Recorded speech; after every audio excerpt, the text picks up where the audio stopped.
Hola, muy buenas tardes. Para la clase de hoy vamos a pegar un salto cronológico importante. Agárrense fuerte, porque vamos a pegar un salto de unos 2000 años. ¿Sí? Nos vamos a ubicar en Europa, ya en una Europa parecida a la que conocemos actualmente, y vamos a elegir como fecha el año 1637. Qué exactitud, ¿eh? 1667 a las 4 de la tarde. Eh, Vamos a utilizar el pizarrón, tendría que estar preparado ya. A ver, la app pizarrón. Bueno, a ver, un poquito menos de brillo. Ahí. Eh, Nos podemos ubicar podría ser en Francia.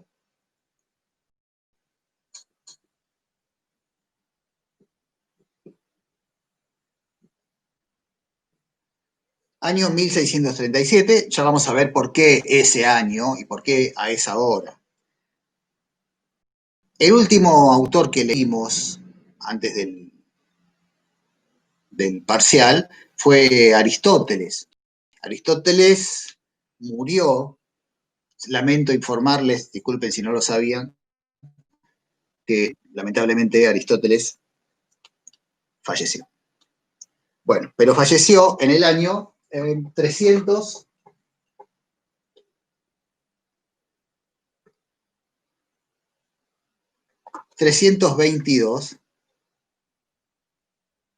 casi seguro, antes de Cristo, por supuesto, ¿no? Antes de Cristo.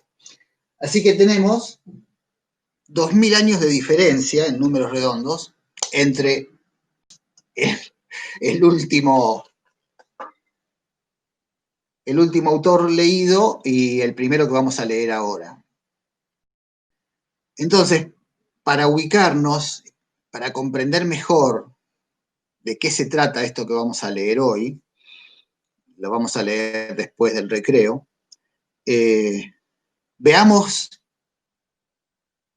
a grandísimos rasgos, muy gruesos, qué pasó en este periodo y por qué elijo como punto de referencia el año 1637. Bien, vamos a ir un poco rápido, vamos a hablar un poco de historia. Como este no es un curso de historia, voy a dar algunos datos gruesos para el que le interesa ir a lo más finito, puede investigar y profundizar las cosas por su cuenta. Son estímulos estos que voy a decir ahora. Bien, digamos lo siguiente. Lo que surgió en Grecia, el logos griego, la filosofía, esta nueva forma de pensar, de relacionarse con el conocimiento, con la naturaleza, de relacionarse el hombre con sí mismo, de entenderse a sí mismo, etc. Todo el fenómeno de la filosofía trascendió las fronteras de lo que podríamos llamar el territorio estrictamente griego. Lo que se produjo fue, surgió una figura militar muy importante, Alejandro de Macedonia, que está íntimamente relacionado con Aristóteles, porque Aristóteles de joven trabajó en la corte del rey de Macedonia, que era Filipo II. El papá de Aristóteles era el médico de Filipo II.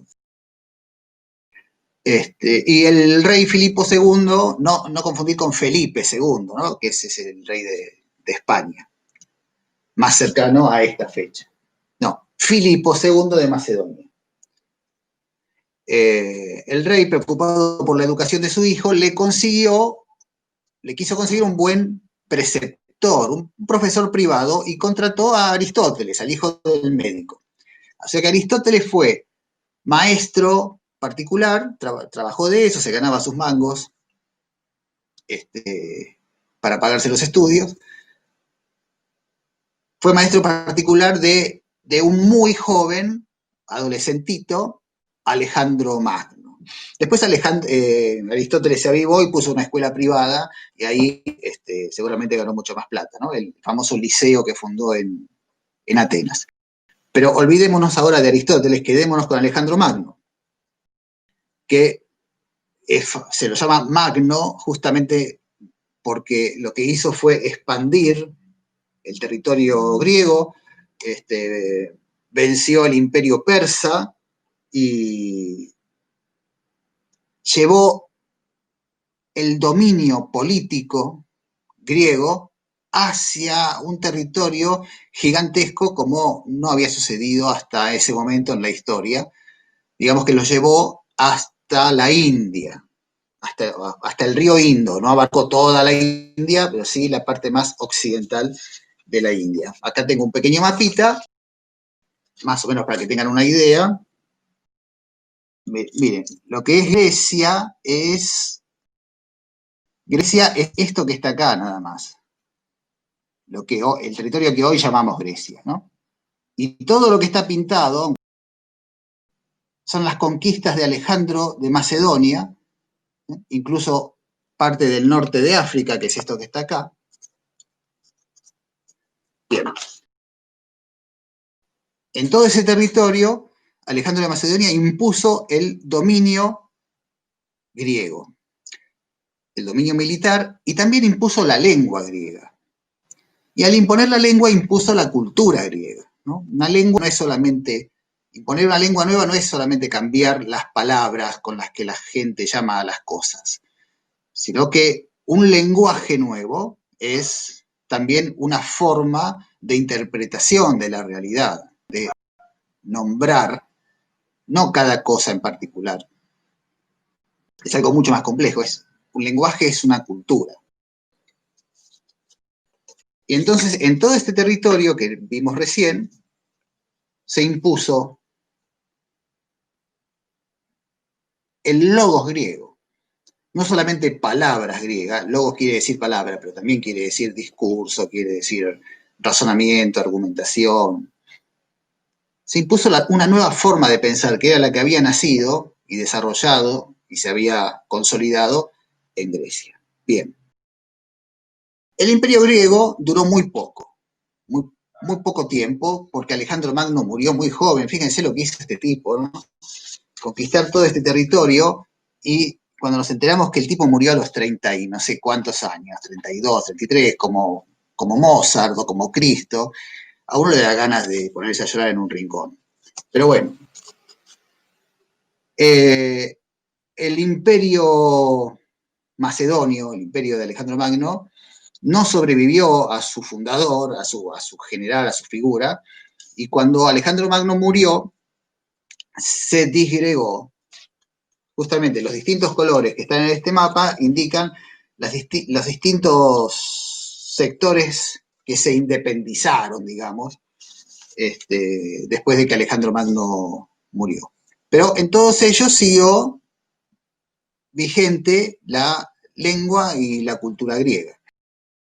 Como sabemos, después esto fue reemplazado por el Imperio Romano, que empezó a crecer, ocupó todo el territorio que era del Imperio griego y lo agrandó aún más. Aquí tenemos el Imperio Romano, posiblemente en su momento de mayor esplendor. Fíjense que ahora, además de los territorios que ya tenían los griegos, incluyen Italia, Francia, España, Inglaterra, territorios mucho más extensos del norte de África, etc. Ahora bien, el Imperio Romano impuso también su lengua. Los conquistadores generalmente hacen eso. O sea, se empezó a hablar latín, y latín pasó a ser la lengua oficial de todo el imperio. Pero la cultura griega quedó, y la forma de pensar griega quedó. No fueron anuladas. Era tan fuerte y tan potente tan valiosa, que los romanos lo que hicieron no fue aplastarla, sino tomarla para sí, tratar de aprovecharla. Bien, ¿a dónde vamos con todo esto? Vamos a lo siguiente. En territorio que había sido dominado por Grecia y luego empezó a ser dominado por Roma, pasó algo muy importante para nuestra historia, para la historia del desarrollo de la cultura occidental.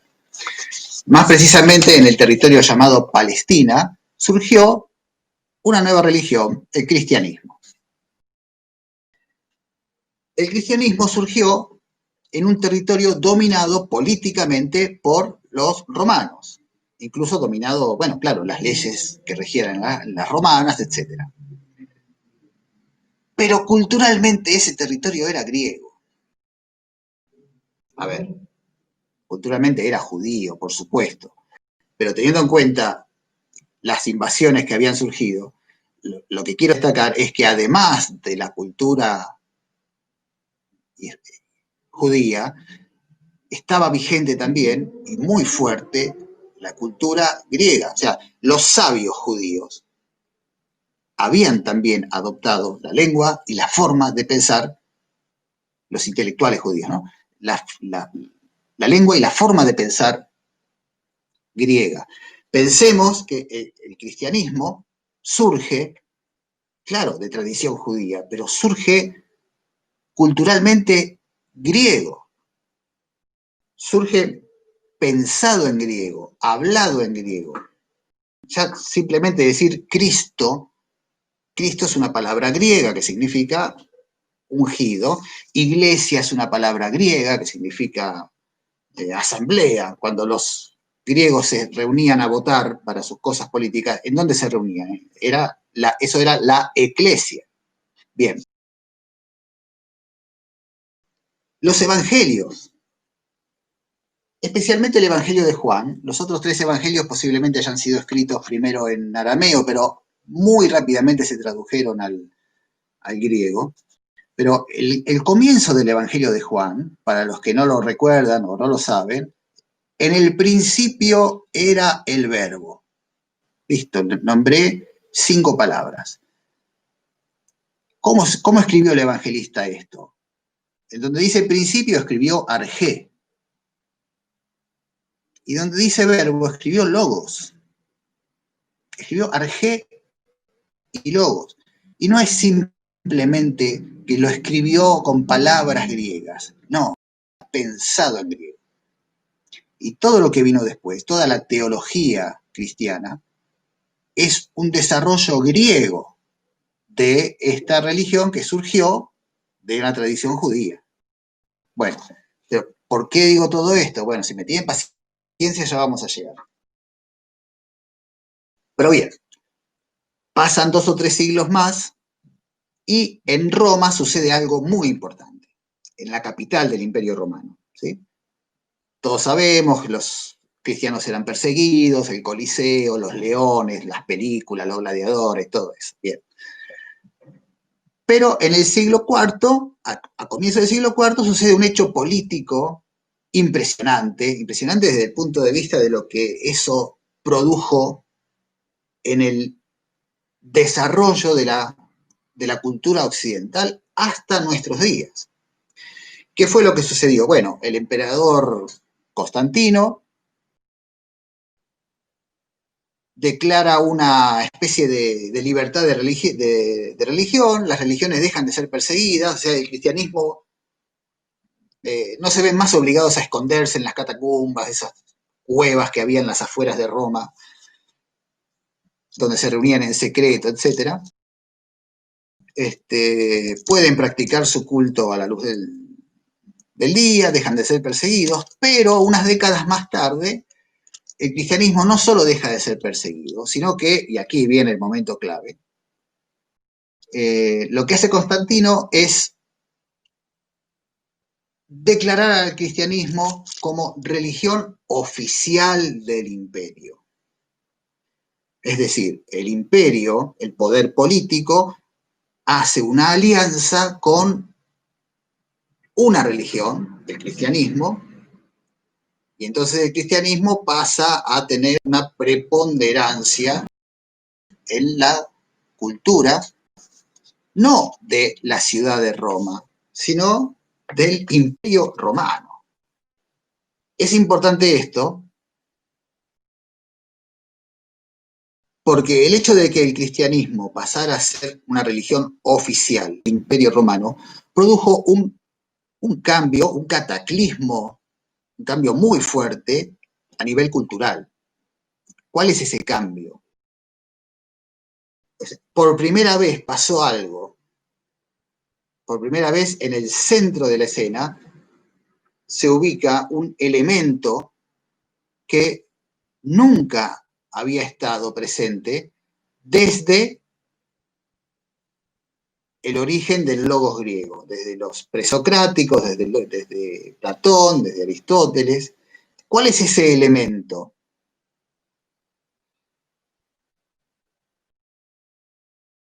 Este movimiento que se produjo puso en escena, y no en un costadito de la escena, sino en el centro de la escena, un elemento nuevo que es este que van a ver ahora y del cual acabo de leer 2 renglones. La Biblia. ¿Y por qué la Biblia produjo ese cambio tan fuerte? Porque la Biblia es nada menos que la palabra de Dios. Es decir, aquí está la verdad revelada.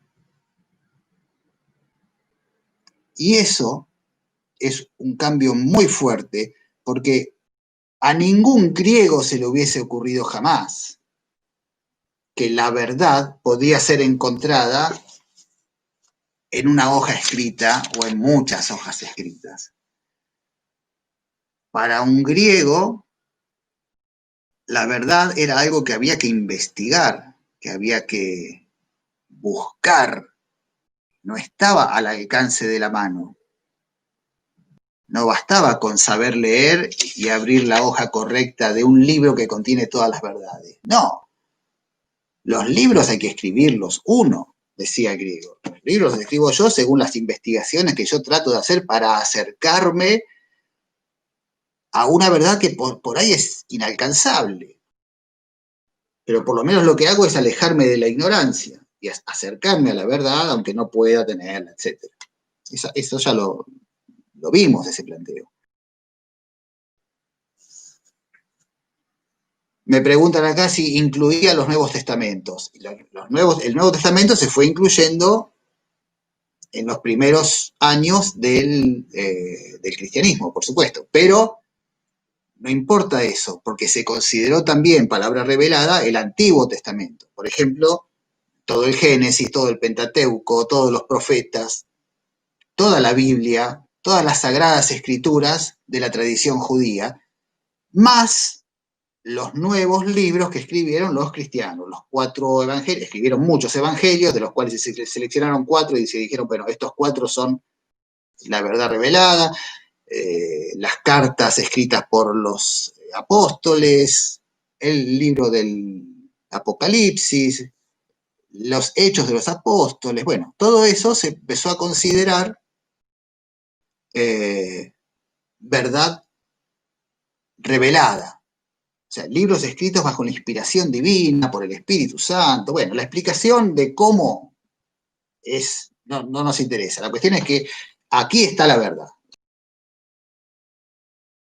Para un griego, la palabra verdad, cada vez que en los textos que leímos de Platón o de Aristóteles aparecía verdad en castellano, en griego estaba esta palabra.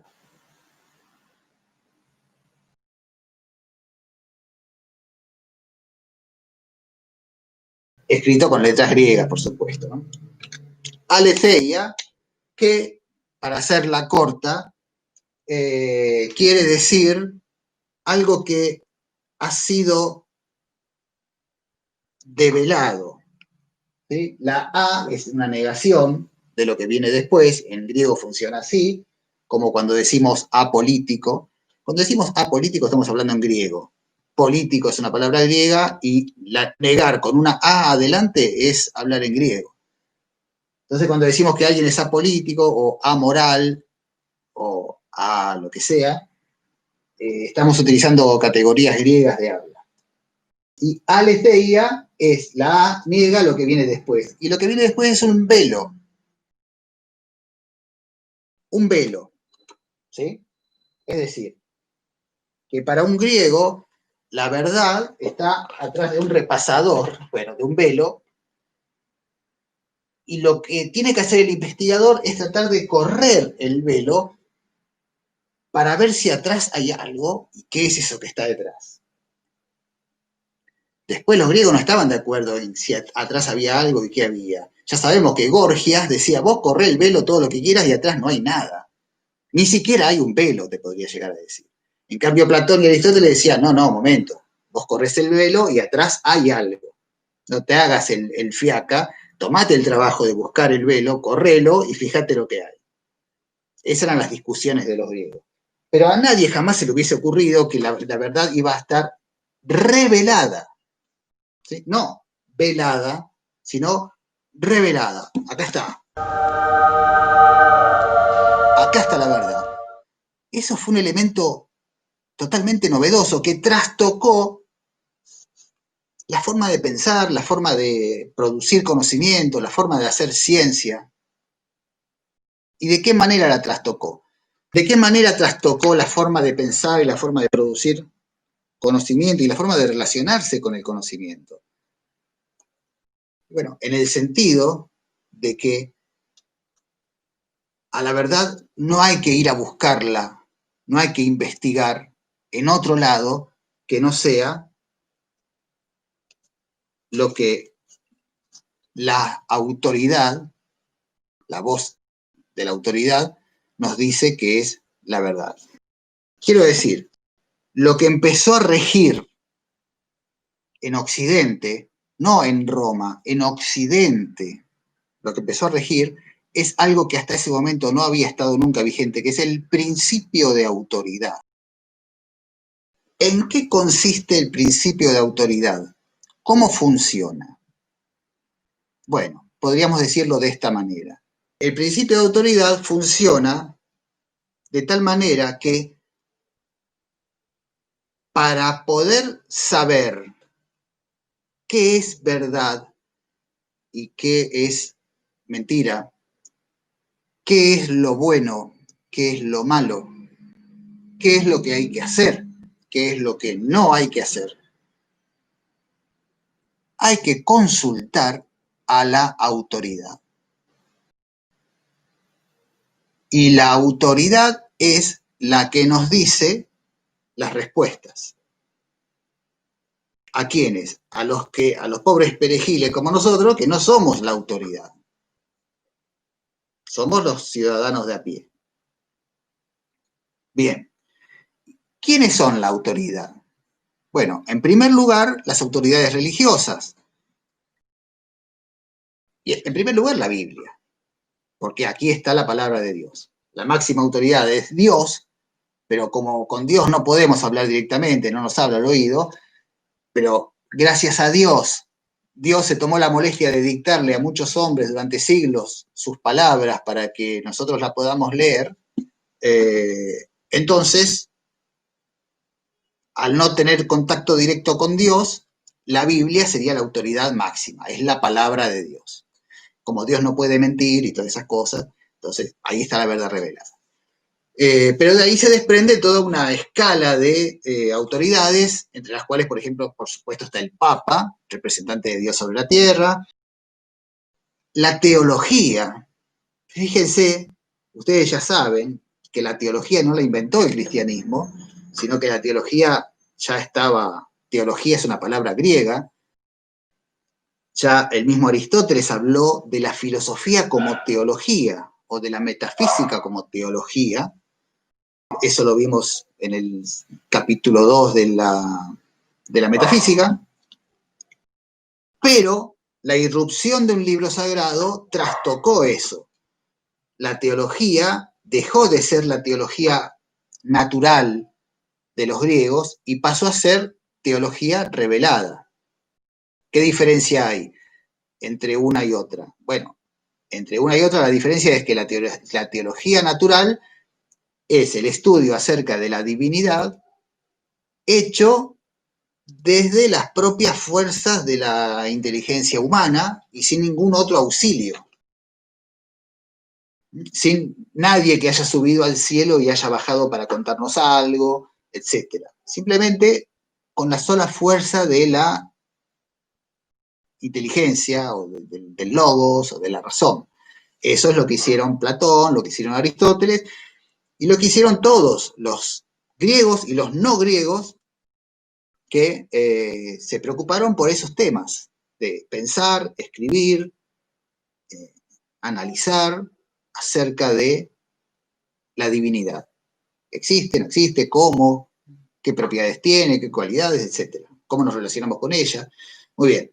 Ahora, eso cambió a partir de la irrupción de un libro sagrado. Para los judíos esto no es novedoso, los judíos ya tenían un libro sagrado, pero sí es novedoso para Occidente. ¿Cómo se produjo eso? Bueno, con toda esta alianza política que acabo de decir. Algo que era propio de un pueblo muy chiquito, casi insignificante, de las afueras, de los suburbios del Imperio Romano, pasó a ser un elemento central de la cultura occidental. Bien. Entonces se trastocó el tema de la teología. La teología se separó de la filosofía. Hasta la semana pasada eran lo mismo. Para el parcial de la semana pasada, si alguien decía que filosofía y teología eran cosas diferentes, no había entendido lo que habíamos hablado. En cambio, a partir de ahora, filosofía y teología son cosas diferentes. ¿Por qué? Porque la teología utiliza como auxiliar las categorías de pensamiento, las argumentaciones, etcétera, que le ofrece la filosofía. Pero la teología tiene su contenido propio. No es el contenido que encuentra el filósofo desde su propia búsqueda. No. Ahora el contenido es el que está acá. Como la verdad está acá, pero no está totalmente expresada, hay cosas que hay que leer entre líneas, no están muy bien desarrolladas. Bueno, ¿quién es el encargado de extraer de entre las líneas lo que no está explícitamente dicho? Los teólogos. La teología es la autorizada. La iglesia, digamos, ¿sí? Ellos son autoridad. Muy bien.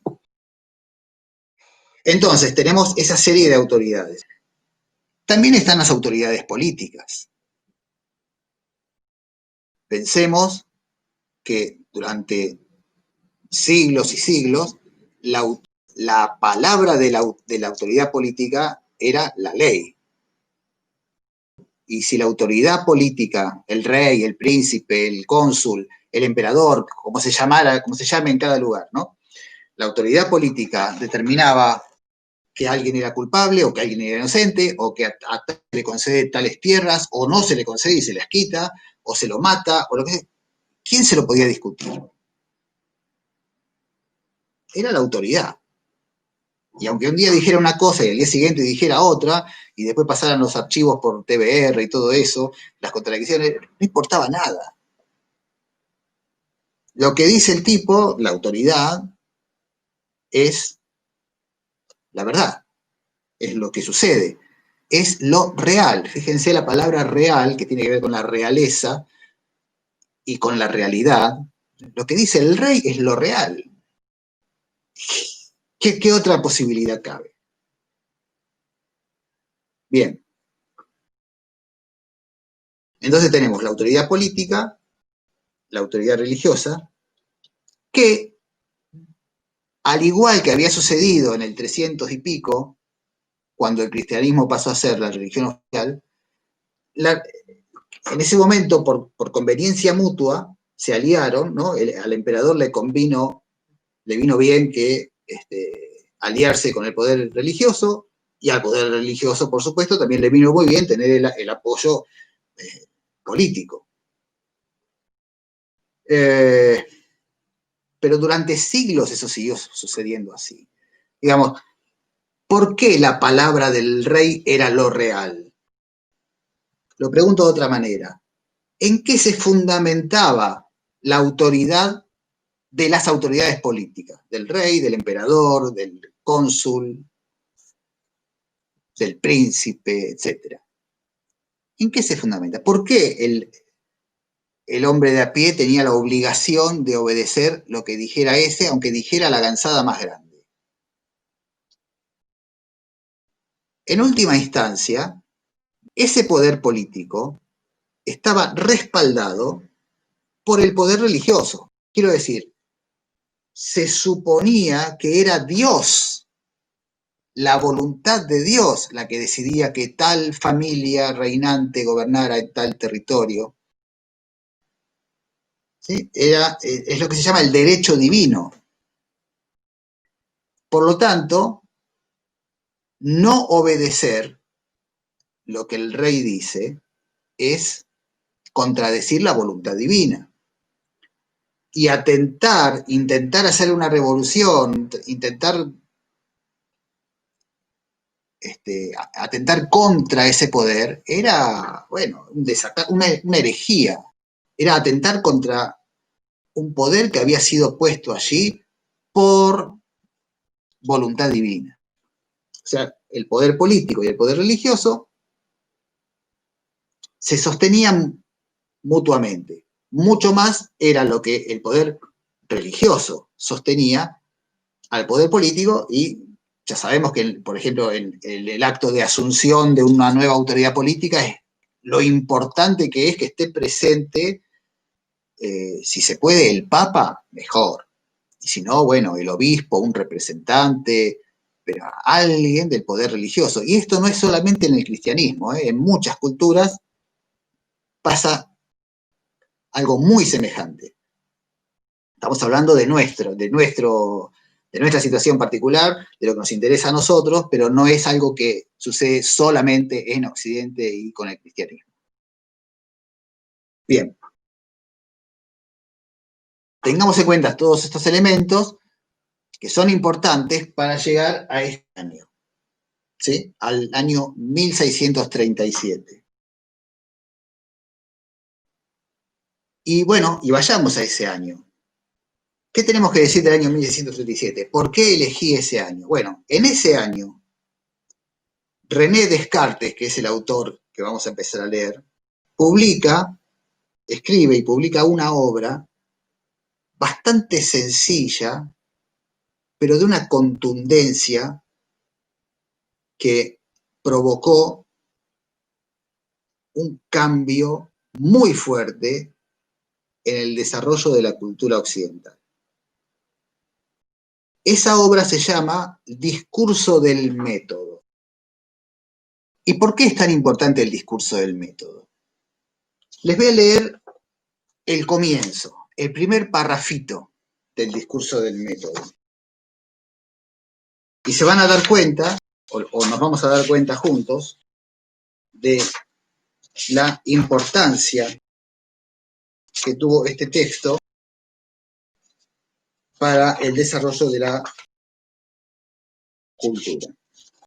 El discurso del método tiene 6 partes. Voy a leer el primer párrafo de la primera parte. Primero voy a decir un detalle. Descartes escribió esto en 1667, en un momento en que la lengua imperante seguía siendo el latín, aunque la gente ya hablaba, en cada región de Europa hablaba en su lengua vernácula. Se hablaba italiano, se hablaba español, se hablaba francés, pero la lengua internacional, la lengua oficial, la lengua del poder político, la lengua del poder religioso, por supuesto, la lengua oficial de la Iglesia siguió siendo el latín hasta hace 50 años. Y la lengua del saber seguía siendo el latín. O sea, en la universidad se estudiaba en latín, se leían los libros, estaban escritos en latín. Nadie escribía una cosa seria si no era en latín, porque el latín era la lengua de las cosas serias. Las lenguas vernáculas se usaban para la lista del supermercado, para las cosas cotidianas, pero para las cosas serias no. Se hablaba, se utilizaba para pensar, para escribir, para producir textos académicos y textos científicos. Se utilizaba el latín. Ahora bien, Descartes escribe este texto no en latín, lo escribe en francés.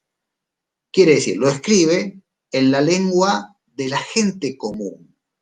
No está escribiendo esto para la academia, para los académicos. La está escribiendo para que lo lea la gente común. Ese es un gesto muy elocuente para lo que a nosotros nos interesa. Y además, la escribe no en Francia, sino en Holanda. Pero antes de detenernos a decir por qué en Holanda, qué sentido tiene eso, vamos a leer qué escribió, porque ya estamos desesperados, ansiosos. Incluso hay gente protestando, revoleando sillas, que por favor lea el comienzo del discurso del método. Bueno, paz, tranquilidad, ahí va. Fíjense lo que dice. Igual ustedes lo tienen en la bibliografía y léanlo, pero este primer párrafo lo compartimos ahora.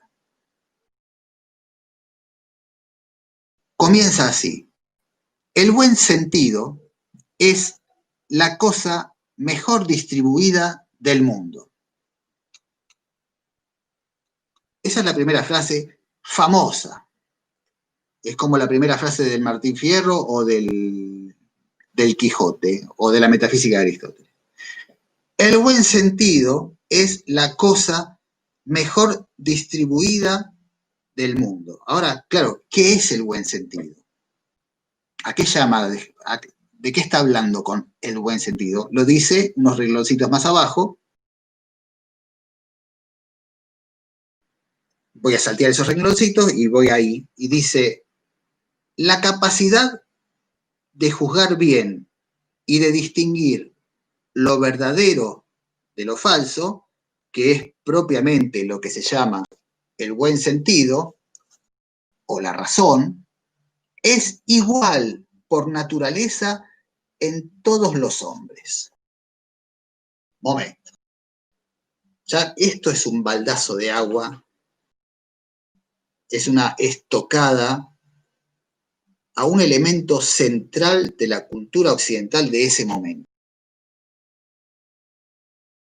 Repito lo que acaba de decir Descartes. Primero dijo, el buen sentido es lo mejor repartido en el mundo. Luego explicó qué es ese buen sentido, al que llama también razón, que sería una especie de logos griego, traducido al latín como ratio, pasado al francés o al español como razón. Así que el buen sentido es lo mejor repartido en el mundo. El buen sentido es la razón o la capacidad de juzgar lo verdadero y lo falso. Y esa capacidad es igual en todos los hombres. Esas tres cosas dijo.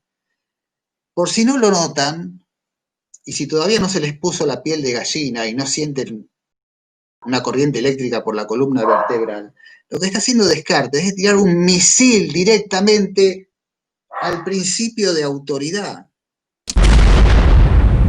Habíamos dicho al comienzo de la clase, ¿qué es el principio de autoridad? ¿Cómo funciona? Bueno, funciona de esta manera. Para saber qué está bien y qué está mal, qué es verdad y qué es mentira, qué hay que hacer, qué no hay que hacer, lo que corresponde es consultar a la autoridad, que tiene todas las respuestas y con su mejor predisposición nos da esa respuesta.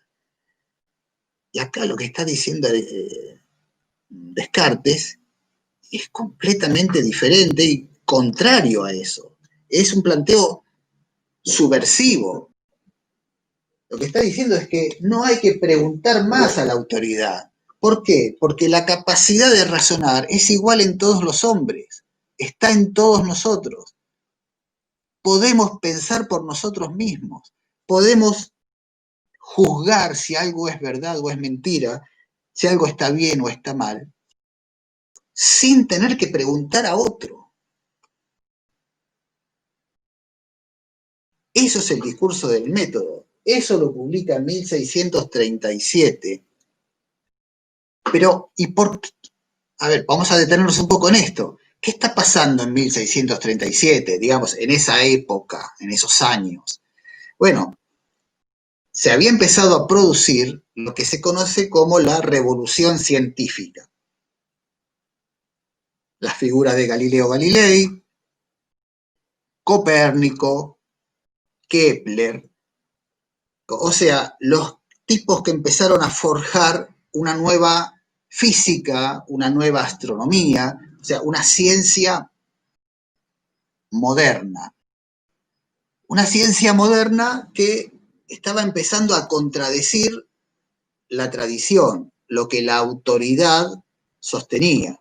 Por ejemplo, Galileo quería defender y sostener algo que no había inventado él, sino Copérnico, un astrónomo polaco, pero Galileo se dio cuenta de que eso era muy valioso. Galileo enseñaba en la Universidad de Florencia y entonces en sus clases empezó a enseñar qué cosa, el heliocentrismo. Es decir, la posibilidad de pensar que tal vez la Tierra no sea el centro del universo y todos los cuerpos celestes giran alrededor de la Tierra, sino que a lo mejor la Tierra gira junto con otros cuerpos alrededor del Sol. Si tomamos en cuenta esa hipótesis, bueno, hay ciertos fenómenos que se observan y que se explican mejor, etcétera, etcétera, etcétera. Chao. Escándalo. ¿Por qué? Bueno, porque supuestamente eso contradecía la autoridad máxima, la Biblia. Como todos sabemos, a Galileo se le hizo un juicio por enseñar esas cosas. Se lo metió en cana, el tipo ya era grande, sufrió mucho y, como seguramente muchos de ustedes saben, lo obligaron o el tipo accedió, aflojó y firmó una declaración diciendo que él estaba totalmente equivocado, ustedes tienen razón, todo es como ustedes dicen, la Tierra está quieta en el centro del universo y todo gira alrededor, y demás. Preguntó, ¿algo más quiere que ponga? Pongo lo que usted quiera, firmo y déjenme de hinchar. Muy bien, firmó todo eso y entonces lo liberaron. Pero el peligro era de muerte. Les pregunto, ¿saben en qué año se le hizo el juicio a Galileo? ¿En qué año Galileo firmó esa acta? Fue en 1634. O sea, la semana anterior a que Descartes escribiera esto. Hubo otro pensador llamado Giordano Bruno, que también hizo algunas consideraciones cosmológicas que no concordaban perfectamente con lo que decía la Biblia o con lo que los teólogos decían que decía la Biblia. Y la Inquisición lo conminó a que se retractara, el tipo no quiso y lo mataron. Lo quemaron vivo en el Campo di Fiori de Roma. Actualmente hay un monumento ahí en el Campo di Fiori, no está ni el campo ni están las flores. Hay un mercado donde se pueden comprar verduras y qué sé yo. Pero hay ahí un monumento de recordación de Giordano Bruno, que no quiso retractarse ante la autoridad acerca de cosas de los planetas y cuestiones cosmológicas. Ni siquiera eran propiamente teológicas, pero contradecían la concepción generalizada, lo que la autoridad sostenía y había sostenido durante milenios. ¿Y con qué atrevimiento? ¿Desde dónde? ¿Con qué autoridad? Ahí está el problema. ¿Con qué autoridad usted, señor Galileo, que es un viejo de porquería, va a decir algo contrario a lo que dijeron los sabios durante siglos y lo que dijo el mismo Dios revelado en la Biblia. Si usted dice una cosa y la Biblia dice lo contrario, evidentemente el equivocado es usted. No hay nada que discutir. Y por ahí Galileo les decía, mire, por ahí Galileo agarró el telescopio, ¿no? Miró hacia el cielo y descubrió que Júpiter tenía unos satélites que giraban alrededor. Incluso llegó a vislumbrar que eran 4.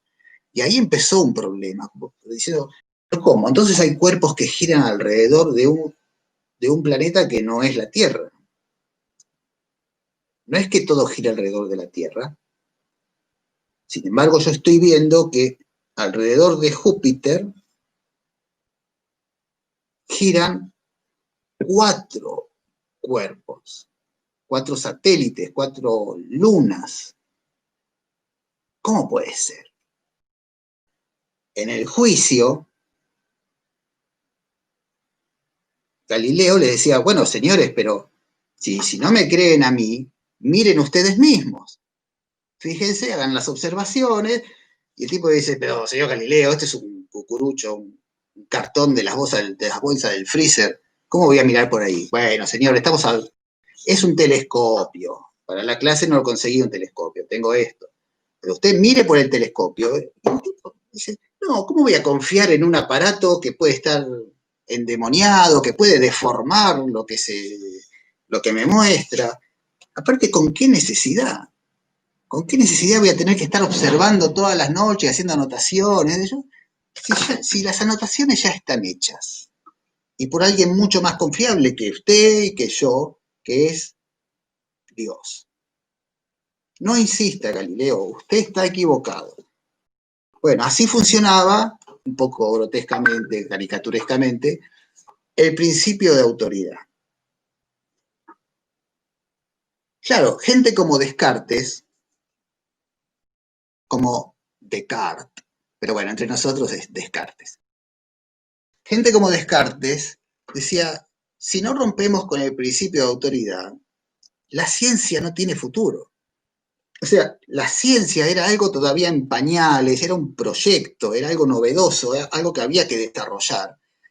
Y si se nos viene la autoridad política encima, esto va para el fracaso. No vamos a poder generar una nueva física, una nueva astronomía, si seguimos atados a las verdades reveladas. Bueno, la Biblia estará muy bien para otras cosas, para cuestiones morales, para cuestiones religiosas, bien, pero no para hacer ciencia. Bueno, pero esta era una concepción nueva, disruptiva, subversiva. ¿Por qué digo subversiva? Bueno, porque subvertía las cosas, las daba vuelta, alteraba el orden jerárquico de las categorías con las que funcionaba la cultura occidental.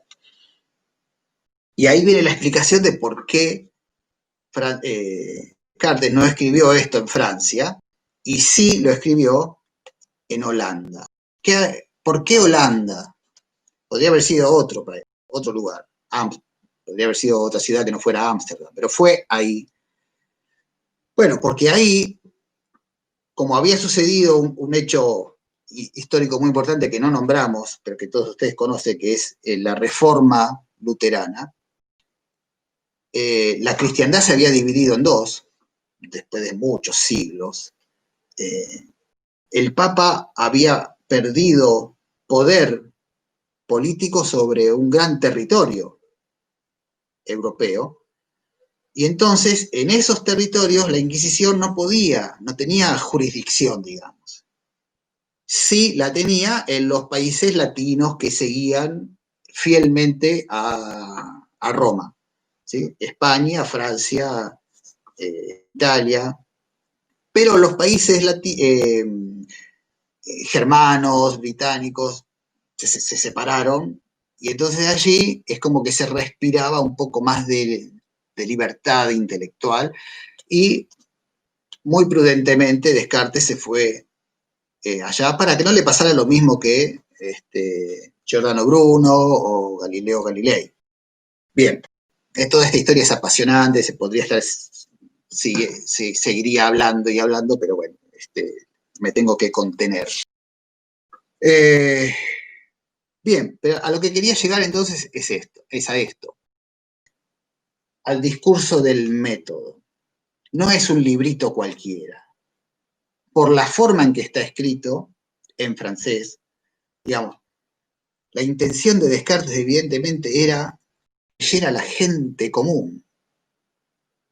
Por eso no lo escribió en latín, que fue una parte importante del motivo por el cual Lutero se separó del Papa. Lutero quería traducir la Biblia al alemán, para que la gente leyera la Biblia. La Biblia estaba en latín y la quería traducir para que el cristiano pudiera leer directamente y no dependiera del cura que le interpretara y le contara lo que la Biblia dice. ¿Por qué no la puede leer él e interpretar? No, es muy peligroso eso.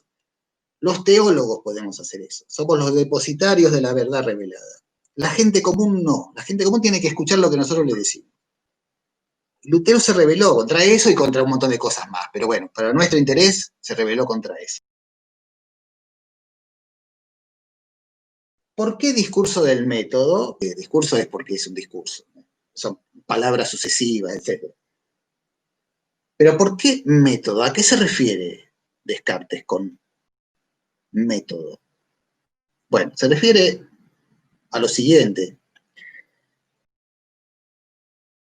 Está diciendo que cada uno de nosotros tiene la capacidad de pensar por sí mismo y de determinar qué es verdad, qué es falso, qué está bien, qué está mal, qué es lo bueno y qué es lo malo.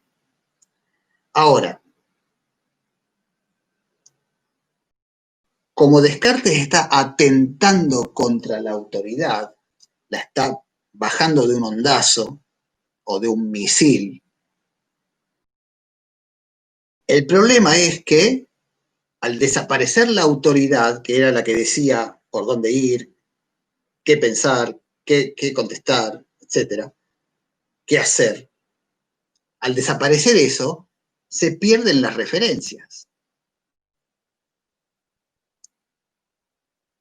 Se genera el peligro de que, bueno, entonces cada uno piensa lo que quiere, cada uno tiene su verdad, la opinión de cada uno vale como la de cualquier otro, no se puede discutir nada, todo es cierto o todo es falso, es todo lo mismo. No. Y Descartes no quería eso, pero de ninguna manera. Descartes lo que está tratando de hacer es generar una nueva forma de ciencia. Y entonces, ¿qué pasa? Bueno, cuando bajamos de un ondazo a la autoridad, lo que Descartes está diciendo es, muy bien, cada hombre tiene la capacidad de razonar y de pensar correctamente. Lo que no quiere decir es que siempre lo vaya a hacer bien y que lo pueda hacer bien de cualquier manera. Descartes se da cuenta que hace falta establecer un método para pensar bien. Es como si dijéramos, si Descartes hubiera dicho, cada hombre tiene la capacidad de correr una maratón. Muy bien. Entonces quiere decir que mañana todos podemos salir a la calle y correr 42 kilómetros sin ningún problema. Eso es falso. Para llegar a correr 42 kilómetros, que es lo que mide una carrera de maratón, hay que tener todo un entrenamiento, una disciplina, una dieta, hay que ir de a poco corriendo cada vez distancias más largas, lleva mucha preparación. Que alguien tenga la capacidad de hacer algo no quiere decir que lo pueda hacer. Y lo que está diciendo entonces Descartes es, todos tenemos capacidad de razonar bien, de determinar qué es lo verdadero y lo falso, qué es lo bueno y lo malo, qué está bien, qué está mal, etc. No quiere decir que todos lo podamos hacer bien inmediatamente. Si nos tomamos el trabajo de entrenar, entonces sí lo podemos llegar a lograr. ¿Y cuál sería ese entrenamiento? ¿En qué consiste el entrenamiento? Bueno, en el método, en el discurso del método, lo que hace es explicar, por lo menos explica lo que hizo él para lograr eso. Descartes parece que él mismo durante años fue forjando una forma de tratar de independizarse de lo que le enseñaban en la escuela, de lo que le enseñaban los maestros, lo que le enseñaban los curas, lo que le enseñaban las autoridades en general, y encontró una forma que él sistematizó como un método. Y en eso consiste el discurso del método. El puntapié inicial es este credo, digamos, esta máxima plenamente moderna. Pensar esto, pensar en que podés deshacerte de las autoridades externas y poder pensar por vos mismo, eso es moderno. Eso es confiar en que cada hombre particular, pero también la sociedad en general, ha llegado el momento de asumir la mayoría de edad. De dejar de preguntar al papá, a la mamá, a la maestra, al comisario, al dentista, ¿qué tengo que hacer? ¿Qué puedo comer hoy? ¿Puede venir Carlitos a jugar a casa? ¿Me puedo comer otro chocolate? Bueno, pará, ya sos grande. Decidí vos y hacete responsable de tus decisiones. Crecé. Bueno, el hombre moderno siente eso, siente no solamente que él personalmente deja de obedecer a sus autoridades, sino que la humanidad, la sociedad occidental en su conjunto, llega un momento en que al desarrollar la nueva ciencia y todo eso que quieren hacer, alcanza su mayoría de edad. O sea, se produce la edad de la razón, que después va a derivar en el iluminismo o la ilustración, etc. Se deriva todo eso directamente de estos planteos de Descartes. Bien, última cosa que quiero decir, porque nombré el poder político y no me puedo callar lo que tengo que decir ahora en estos últimos 3 o 4 minutos de la primera parte de la clase de hoy. Lo que quiero decir es lo siguiente. Hay muchos que dicen, no, lo voy a decir de otra manera. Dijimos antes que el poder político se sostenía por el poder religioso. Se fundamentaba en la voluntad divina, el derecho divino. Ahora bien, para un hombre de razón, y no de fe, que sería el hombre medieval, sino el hombre de razón, que es el hombre moderno, esa fundamentación le resulta totalmente insatisfactoria. ¿Cómo que la voluntad de Dios? ¿Cuándo Dios decidió que los Borbones o los Austrias reinaran sobre estos territorios? ¿Cuándo se reunieron? ¿Dónde está el acta firmada? No, momento. Acá la fundamentación del poder político tiene que ser otra. Y ahí entonces se trastoca el concepto de soberanía. El soberano deja de ser un personaje que fue puesto por el dedo divino desde arriba. A partir de ahora, lo aceptable para el hombre moderno es que el soberano es el pueblo. Y el poder lo da el pueblo a alguien, se lo da y se lo quita si quiere, y cuando se lo quita no está atentando contra la voluntad divina, porque es la voluntad popular la que pone, la que decide quién gobierna. Bueno, es un cambio monstruoso. Muchos comentadores dicen, exagerando un poquito, pero exagerando no mucho, un poquito nada más, que cuando Descartes en 1637 escribe y publica el discurso del método, al mismo tiempo está empezando a afilar la cuchilla que iba a caer desde la guillotina en la Revolución Francesa, cortando la cabeza de los reyes. Dejen el poder porque ya no es más legítimo que ustedes estén sentados en ese trono. Ahora mandamos nosotros y nosotros decidimos quiénes nos van a mandar.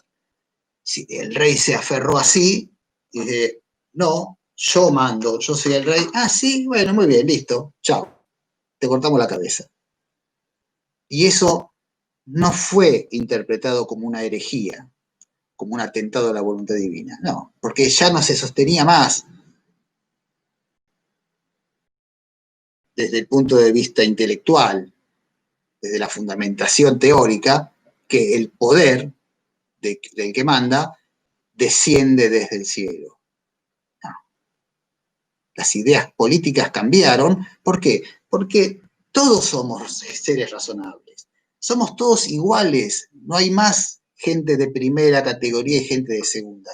¿En qué se basaría esa diferencia? Bueno, sí, unos tienen más plata que otros. Bueno, muy bien.